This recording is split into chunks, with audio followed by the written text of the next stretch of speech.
Welcome everyone to return to IMSE 685. Today we're going to talk about time series data, part 3. So let's go to the course module and goes to forecasting and time series analysis. Today we're going to talk about time series forecast tutorial notebook. So please download this notebook. Also downloads this trend SU63IST CSV file, and we're going to use for exercise in today's lecture. I already have this notebook open. Okay, so we're going to talk about 7 methods to perform time series forecast with the Python code. First, I want to introduce a little bit. A lot of forecast and time series forecasting technique are currently used for in the financial market. And like last year in class, I introduced a using for Bitcoin trading, and the price of a Bitcoin at the time is February 26, 2020, and the price is around $8,660 and so on. It just dropped within a month from $16,000, dropped all the way down to $8,600 or so. At the time I was telling students this is an interesting move. It is about the time to buy, and most of the students don't have any interest in Bitcoin. But let's take a look in February 19, 2021, this year, a few days ago, 4 days ago, and we see the Bitcoin prices went up to $54,600 also, and and this is the 1-year projection. Okay, and what I'm trying to say is a lot of times predicting these, especially Bitcoin nowadays, even though it's kind of people think it's the currency in the dark web, it is not. And J.P. Morgan and Morgan Stanley and Citibank are recently adopt Bitcoin as one of their investment tool, and also many companies like Tesla and other companies start accepting Bitcoin as form of a payment to purchase their product. So the Bitcoin is one of the financial instruments. It's a so-called virtual currency, and but money is money. Money have no color, is or type of investment. So let's take a look at currently. I give you some background informations. Also, and how to get the information and so on and so forth. But today we're going to focus on, before we actually can do the so-called Bitcoin, would like to demonstrate, several very easy forecasting tool, and some of those you learn in production planning and inventory control as part of the forecast method, and all the way. So we're using a data set called so-called unicorn investor, and they trying to invest a new form of transportation called jet rail. Is basically high-speed railroad, and jet rail using the population using the the number of people moving around in this high-speed rail, and for the past 18 months as a part of an analysis tool. So we have this data set. I give you the the source where to download, but actually we already downloaded for you in your canvas. You can just load it up. So today we're going to start talking about loading import Panda, NumPy, and Matplotlib just for plotting. I'm going to read the CSV file in, and you see, and showing the first file record is fairly easy data set. As an ID number, there's daytime information, there's count, how many passengers are using this form of the transportation. The last one, which is we have about 18,287 records here. And check it out, the information. So we have all 18,288 record. None of them are null or non-value type of thing. Is a data for a data set from August 2012 to December 2013, and who we're going to use for the first 14 months, which is from August 2012 to October 2013 as training, and rest of them the last 2 months as testing. So I'm going to be using the data for the first 14 months as training our model or building our model, and then we using the last 2 months as the testing data to see how well our prediction, our forecast model actually perform against the real data. Okay, so I'm going to take a chunk of a data set, okay, for the first 14 months, split it, okay. I'm just using the first 11,856 as a training, the rest of them as testing, okay. So that's what we use. And the second part of here, just aggregating the data into daily level. So I'm going to set the converting the daytime information for the daytime column right here. Okay, daytime column converted into a daytime format right here, and storage in a new column called timestamps. Okay, timestamps. Then converting this timestamp into daytime index data and using frequency of hours. And so we see this is hours, basically 7 o'clock, 8 o'clock, 9 o'clock, and so on and so forth. So it's about hourly data. And then we're going to set these daytime index as index of the data frame itself. Okay. Since this is hourly data, how do we convert it into a daily data? This is fairly simple. So we're going to downsize the data frame. So you have to do this in time series data quite often, changing the frequency of your data set.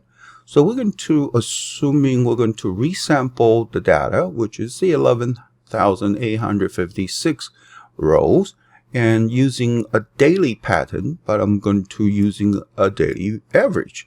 So resample as a D stands for day, and instead of hours, so we have 24 hours, and then we convert the average of each day. This is fairly simple, and we don't have to do it by hand. Pandas data frame has this resample function to help you resample your data from hours to day to month to quarter to annual, so on and so forth. And then we can check out the information after the conversion. The data frame now only have a 494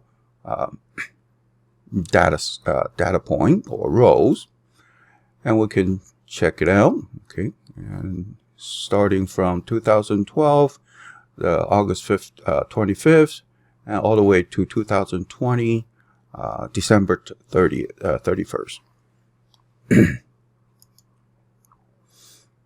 Cool. I'm going to run these couple, and then we're going to split the training data and the testing data. The training data is the data set, a set of data we're using for training the model, or fitting the model, and the testing data set we're going to use for testing the model's predictions or forecast. If it's really, we'll do the same for resampling the training data set and the testing data set from hourly data into day data. So show you twice. This is going to be useful later on in your analysis.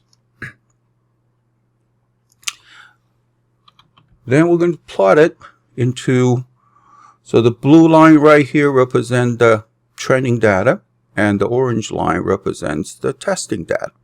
So I'm going to using all the data in the blue line and trying to predict a model, and then we're using how well the model fits the original testing data. Okay, going to install some library if we needed to, and the one of the library we needed in this this lecture called statistic model, stats model, and pretty much you already have it installed. If not, you just say conda install, and conda install here, conda install stats model.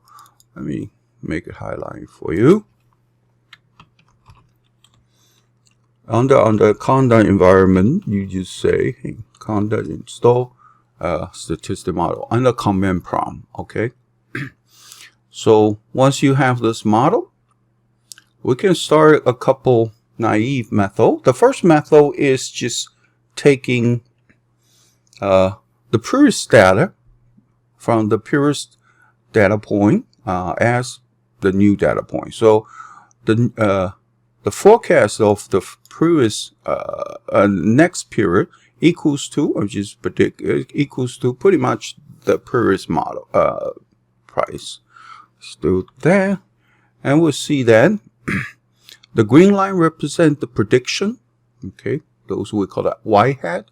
Y hat is the prediction of the future data, and then the orange line represents the actual testing set of data.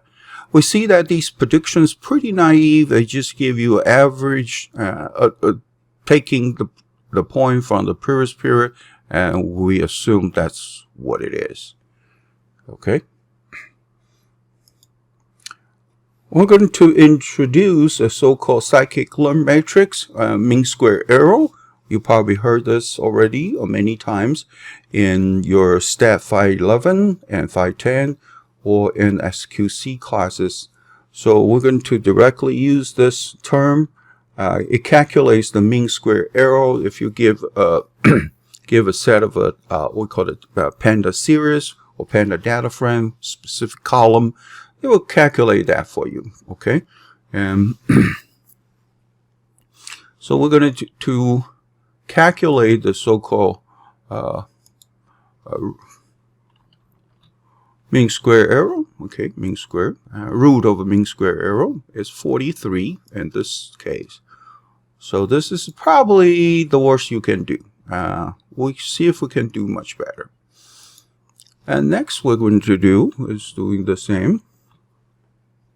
Okay, plot it out. Second simple moving average we're going to do is so-called simple average. I'm going to using average as a part of the forecast. This is what you see.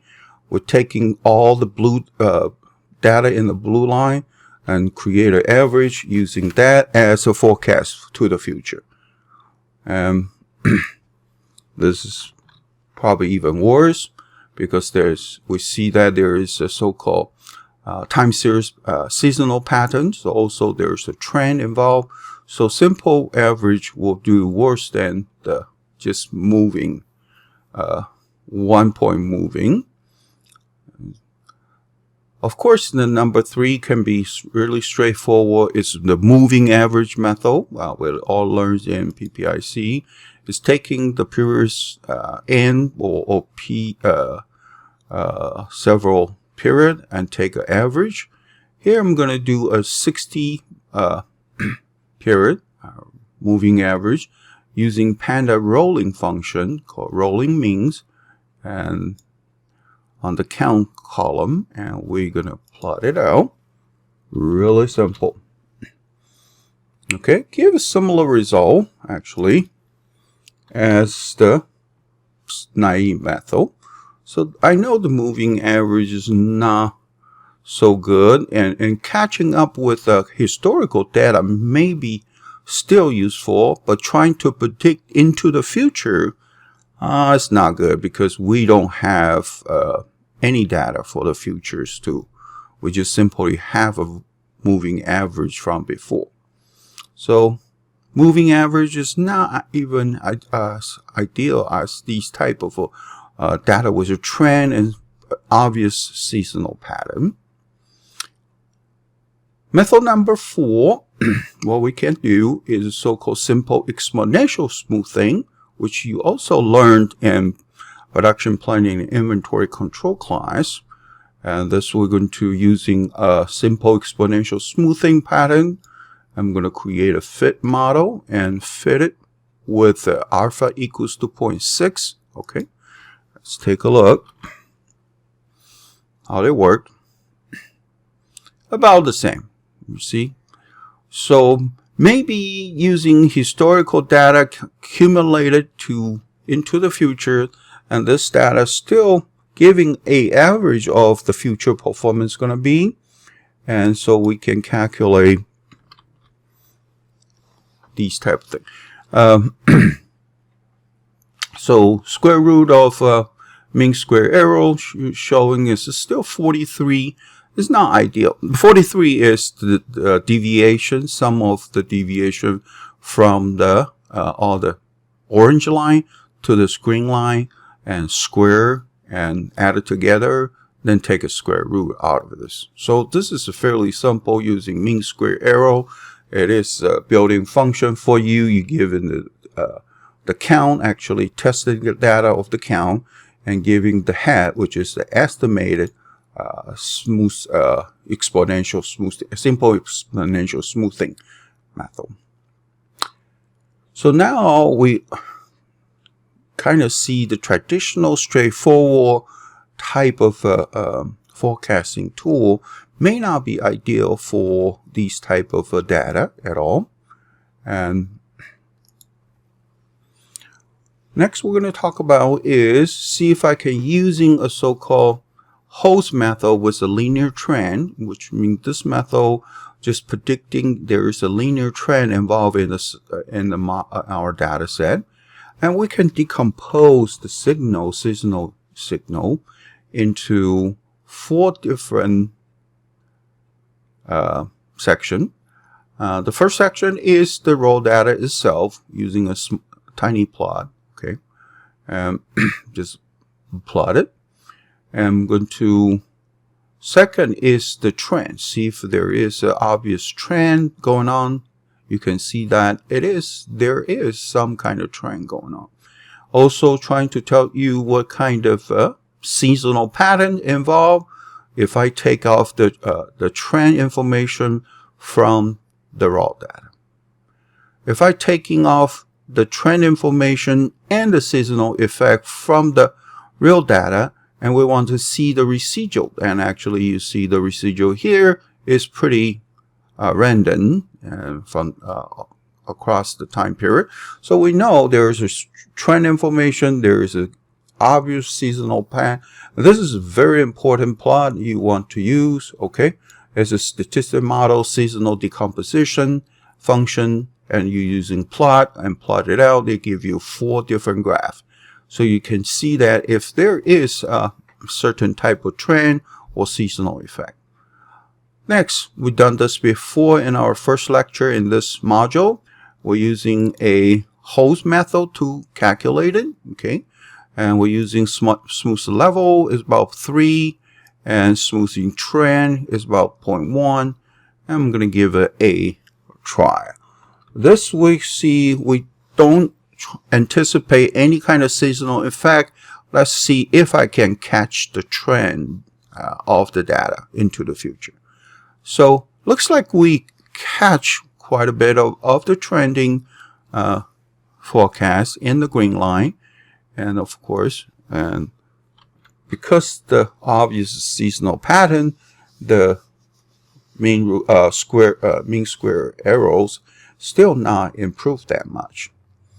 Next we're going to do problem number 6. We've done this also with a whole winters method. Whole winters method is we assuming there is a trend information, and also there is a seasonal pattern, and there's a level as well. So let's take a look running this model.